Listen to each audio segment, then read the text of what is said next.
This is from Bears cornerback Jalen Johnson after the game. He was asked about Trey Lance. I think this goes to what you just said about how teams are going to defend him. Listen to this quote. Quote, "What do you think he did? He ain't do bleep. We made him play quarterback. We know he hurt us in the run game with his feet, and everybody knows at some point he's going to run and make a play. But I feel like we had to really make him play quarterback. Like I said, he's still a young guy, and I think he'll end up being a good player for them. But it's early. He's got to go through it. I feel like we did exactly what I said we would, make him prove himself as a quarterback." There's a piece of me as a 49er fan that likes this because I'm told this is why you went out and got him. You got him because he can do all the quarterback things and then a bunch of the other stuff, the X factor. This is a man who converted on 3rd and 13 with his legs yesterday. So bringing that dynamic into play is another huge. Terrible play call, by the way. Design quarterback run on 3rd and 13. Well, I mean, it worked. It worked, but I hated that call. Yeah, I mean, I get they're deep in their own zone. Very conservative call. Right? Yeah, and that's the push-pull I feel like we're going to get for the first half of the season, which is to win, you're going to need Trey to be a baller. You're going to need him to be an actual quarterback who can do things from the pocket. But is your play calling so conservative that you're not going to even allow him to go, as he says right here, go through it. Go through it. Go through the progressions, learn and whatnot. I know you don't want to lose the season as you try to grow this kid, but that's what everyone's going to do. Like, can you play a multifaceted quarterback position? If you can, hell, with this roster, they're going to beat everybody. Yeah. But I don't know if he can. There's two primary questions with Trey Lance, and I think we got the answer to one yesterday. The two questions are, is he going to bail out of the pocket after the first read? One read and then run. He didn't do that yesterday. He stayed in the pocket. He kept his eyes downfield. He went through his progression. So he didn't do that. He wasn't just taking off and running like some super crude, raw quarterback at the first sign of trouble. The other question is, how precise can Trey be with the ball placement? Can he put it where he wants to put it? And that's still very much a work in progress. And we saw him make, I would say, 7 or 8 just really beautiful throws. Really good throws, And then he made, I would say, is that at least that many, maybe even a few more, where the ball placement was off. Little high, little low, held it a little too long, didn't see it, slow to process it. There were times where his ball placement was off, and there was times where he was on. That's the part he's going to have to improve over time. And that, by the way, is where I am going to bring in the elements. Like any fourth quarter. You're right. It got worse in the fourth quarter. Any fourth quarter pass, forget it. Yeah. Forget it. And you could almost turn off the game in the fourth quarter, stop really evaluating it, because it was a monsoon. It was that way. If you're watching on TV and you don't understand, this wasn't rain. This was not rain like we experience in California. This is animals lining up in twos. This was intense. Waterfalls in the stadium. Buckets up to, like, everybody's shoes are filled with water. Standing water all over that Bermuda grass. I'm telling you, it was, and it never let up. No. It didn't let up until an hour and a half after the game was over. So, but we can assess everything that happened passing-wise in the first 3 quarters. And I thought, like you said, I give him, like, I don't know, a C. Like, he was mostly there downfield. He missed Croft. He owned up to that right away in the post-game conference. Yeah, he missed some. He absolutely missed some. But George, he didn't play scared. No, I didn't think he played scared. No. At all. George in Los Altos on with Willard and Kruger. Hey, what's going on? What are you doing? Trying to figure out how you lose a game by 2 scores when you hold the other team to 204 total yards. 2 busted plays and a lot of mistakes. It's a good trick. Yeah, I guess it's possible. I'm not going to put too much into what happened yesterday until I see what they do against Seattle. They shot themselves in the foot and they donated a game. I'm just hoping that they'll come back and really hit Seattle hard next week, and this is an aberration. The one thing about Trey is we knew he had some growing pains, but the one thing I always felt comfortable is because of the strength of our defense, we're gonna be in a lot of games that we may not have been in to give Trey a chance to get it all figured out. So we can't do what we did yesterday. 12 penalties, 99 yards. I mean, that's just shooting yourselves in the foot. So I'm got to play with more poise. Got to play with more poise. Yeah, let's see what they do next Sunday against the Seahawks, you guys. Well, okay, so George, I'm going to say what you just said, but with a whole hell of a lot more intensity. I think that's a good call, but let's see what they do next Sunday. Watch this. Let's see what they do next Sunday. Because, in a way, I'm glad Dibbs isn't here for this comment that I'm about to make. Are you betting on women's sports that we in another continent? No, I'm not going to bring up tennis. It was a great weekend in tennis, but I'm not bringing it up. Carlos Alcaraz. People got into it. People got into the U.S. Open. There's some characters out there. But anyway, I'm glad Dibbs is still working with his baby and bonding and not here for this comment. Oh, damn, you better be absolutely sure this is a must-win. If this season is going anywhere, with your dry game and your Geno Smith, you win on Sunday. Have no doubts what's happening after that. A trip to Denver, and then the Rams, and then the two-step trip to Carolina and Atlanta with Kansas City looming on October 23rd. This is not going to get any easier. There are real teams coming, and this was not one yesterday. They have no talent.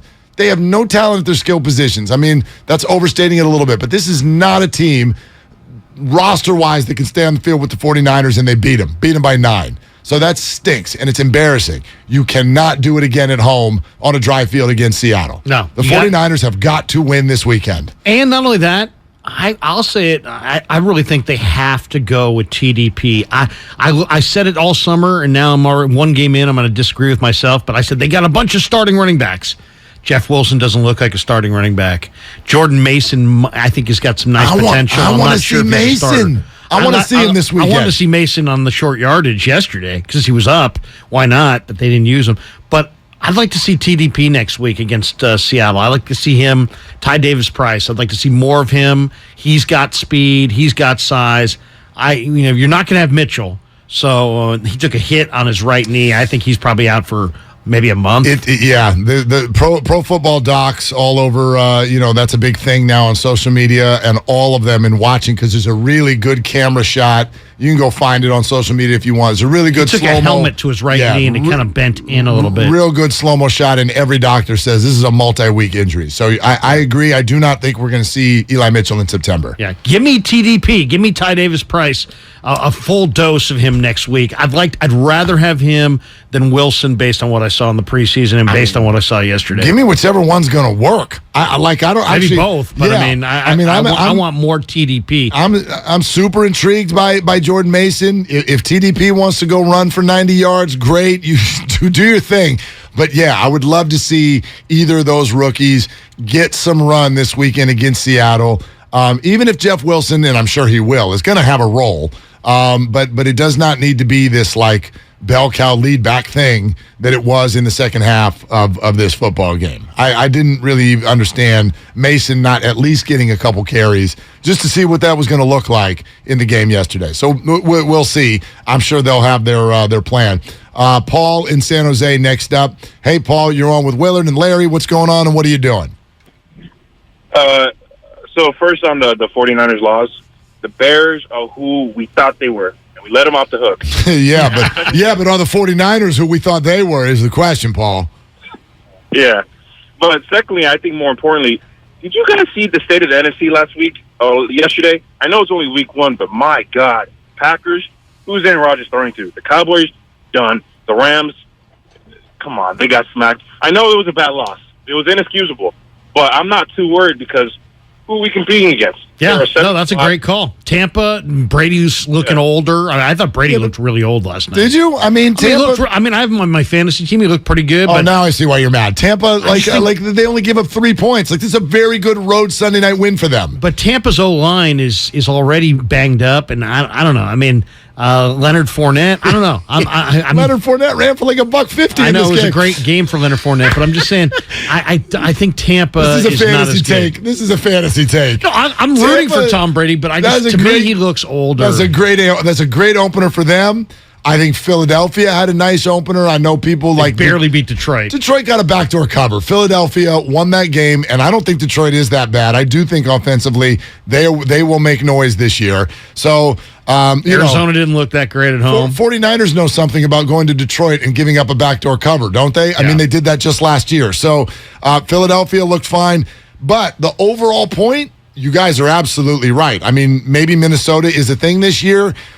Maybe it's just another week one stinker like the Packers had last year. But up and down the NFC, first of all, you had a total of 7 wins in the NFC total. And who impressed you? The Saints got one of them. The Bears was one of them. And then you go to the NFC East where the Giants, that's kind of a... Brian Dable can dance. Yeah, Did you that's see that kind in the of locker a room? quirky way to win. And They got lucky. A missed field goal. They gave up the drive to Ryan Tannehill, and the Tennessee kicker just missed it. And then you get Washington that needed a late touchdown to beat Jacksonville. Yes, across the board. At home. Is it going to be hard to be one of the top 7 in the NFC? With this roster, the answer is it shouldn't be. It shouldn't be. No.